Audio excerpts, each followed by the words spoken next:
And today we're going to be talking about money. These are chapters 16 and 17 from your textbook.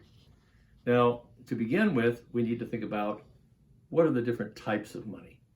And money comes in two basic forms. First, it could be commodity money. Now, commodity money could include things like gold and silver, or it could include, in case of prisoners in today's prisons, ramen noodles. During the war, during World War II, the prisoners in prisoner of war camps used cigarettes and candy bars for money. Those would be commodity monies. Commodity money is money that has an intrinsic value aside from the fact that it's actually money. The second kind of money is fiat money. Fiat money has no intrinsic value like gold or silver. Fiat money has value because the government says it has value. The government issues an order saying that this fiat money is the money to be used in the economy and that it has a certain value. But the paper that it's printed on generally doesn't have any real value. I'd like to tell you a story about fiat money. So many years ago, during World War I, there was an island, and there still is today an island, called the island of Yap. Now, you might think I made this up as some sort of Dr. Seuss island, but in fact, there really is an island of Yap.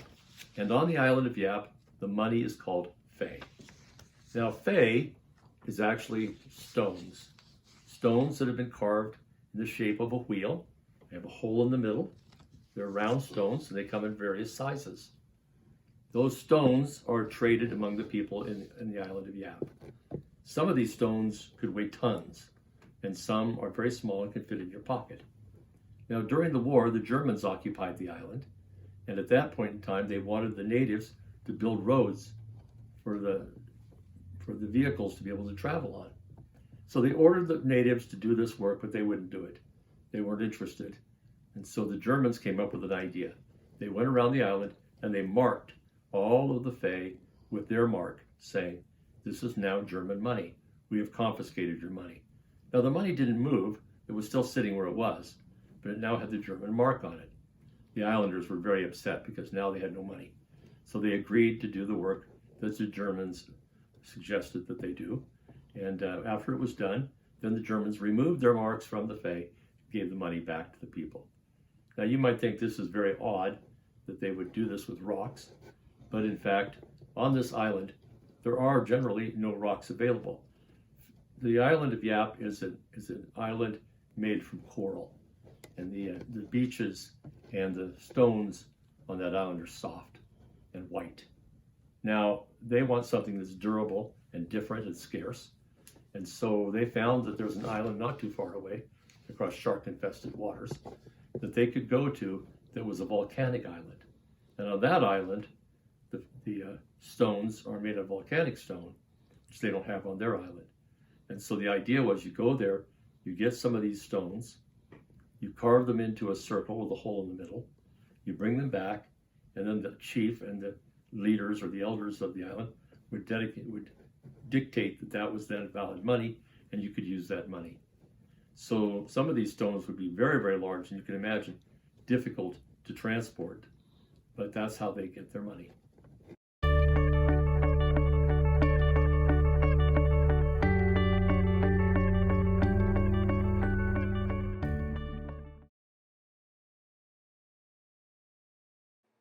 This is a good question.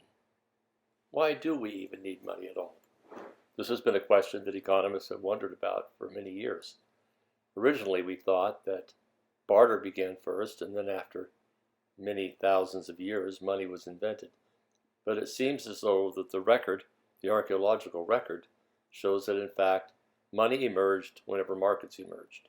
As soon as there were multiple people to be able to trade, they somehow found a medium of exchange.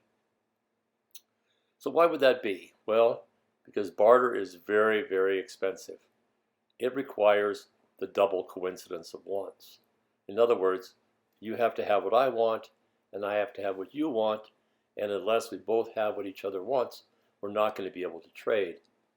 So if you have chickens and I have beef, well, I might not like chickens.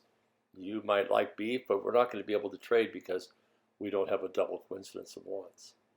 So today we tend to use money because money allows us to have a medium of exchange between us that we can all accept, and it makes it so much easier to just say, look, I'll pay with currency, and then you can take the currency and you can use it to buy something else.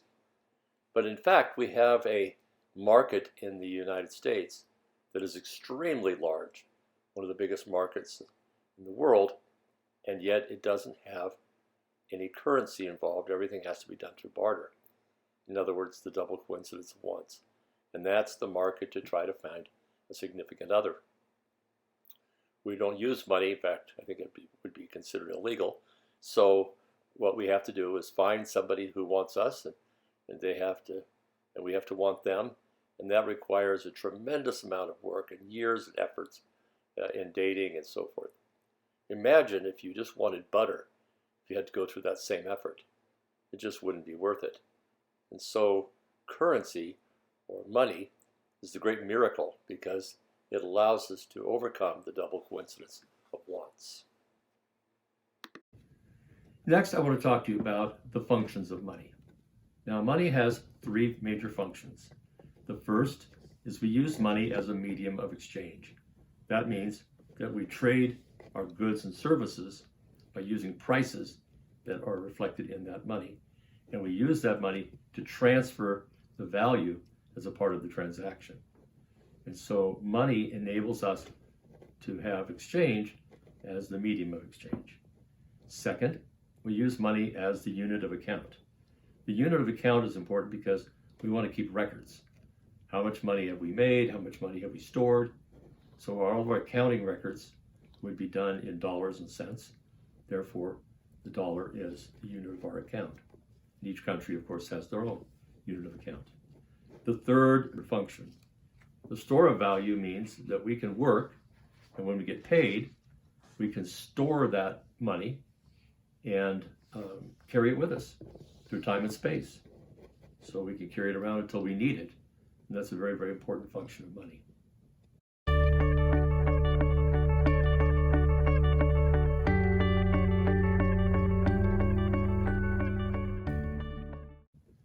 Now, some money is good money and some money is bad money.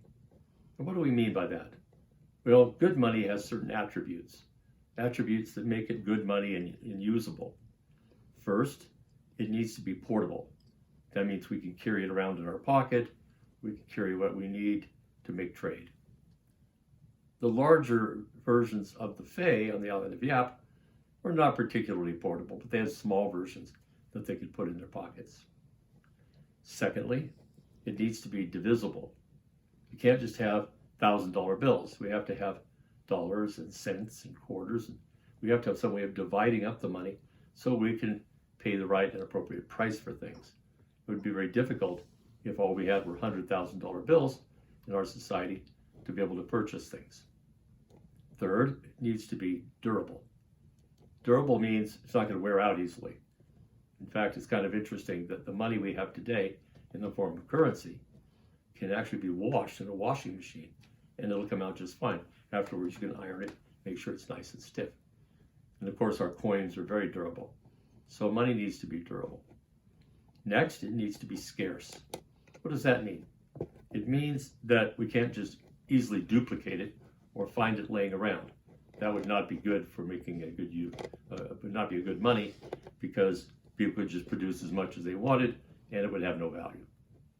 Next, it has to be generally accepted so that when you go out to use it, people accept it and recognize it as money. Finally, our money needs to be uniform. Can't have every dollar be different and in different increments and from different banks and so forth. It needs to be a uniform money that everybody recognizes.